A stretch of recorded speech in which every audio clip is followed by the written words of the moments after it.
அனைவருக்கும் வணக்கம். உலகில் எல்லா ஜீவராசிகளும் எல்லா மக்களும் எல்லா நலமும் வளமும் பெற்றுவாழ மனதார கடவுளை வேண்டிக் கொள்கிறேன். மேலும் குழந்தை வரம் வேண்டிய அனைத்து சகோதர சகோதரருக்கும் குழந்தை வரம் கிடைக்க மனதார கடவுளை வேண்டிக் கொள்கிறேன். எந்த ஒரு பிரச்சனை வந்தாலும் எதிர்த்து நிற்கக்கூடிய மனப்பக்குவத்தை தருமாறு மனதார கடவுளை வேண்டிக் கொள்கிறேன்.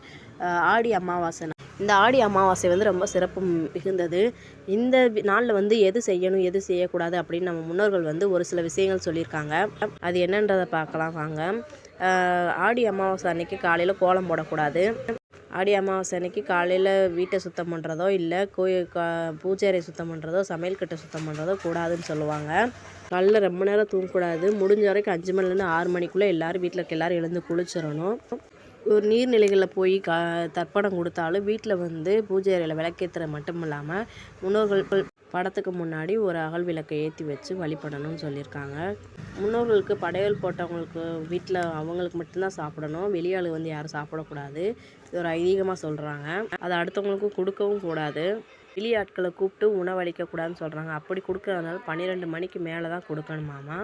முன்னோர்களுக்கு படையல் போடும்போது ஒத்தலை போடக்கூடாது, ரெட்டலையாக போட்டு படையல் கொடுக்கணும்னு சொல்கிறாங்க. பித்திருக்கள் போட்டாவே அங்கே ஒன்று இங்கே ஒன்றுமா வைக்கக்கூடாது, ஒரே இடத்துல வச்சு படையல் போடணும். அப்படி படையல் போடுறது காக்காய்க்கு வைக்கிறதுக்கு முன்னாடி படையல் போடக்கூடாது. காக்காய்க்கு வச்ச ஆடி அமாவாசை அன்றைக்கி நகை வெட்டக்கூடாது. அதே மாதிரி பெண்கள் குளிச்சுட்டு தான் சமையல் அறைக்குள்ளே போகணும்.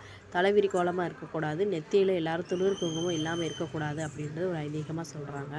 முடிஞ்ச அளவுக்கு அன்றைய தினத்தில் ஒரு 5 பேருக்கு தானம் கொடுத்தோம்னா 1 கிலோ பாசிப்பருப்பு, 1 கிலோ அரிசி, 1/2 கிலோ முந்திரி, 1/2 கிலோ திராட்சை, இந்த மாதிரி 5 பேருக்கு 1/2 கிலோ நெய் அப்படின்னு ஒரு 5 பேருக்கு அந்த அன்னைக்கு தானமாக கொடுத்தோம்னா நம்ம மித்த நாளில் கொடுக்குற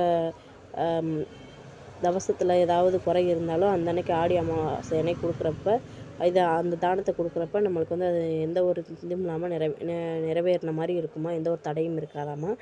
எந்த ஒரு குறை ஏற்பட்டிருந்தாலும் அது அந்த அன்னைக்கு நீங்கிரும்னு சொல்லுவாங்க. நன்றி.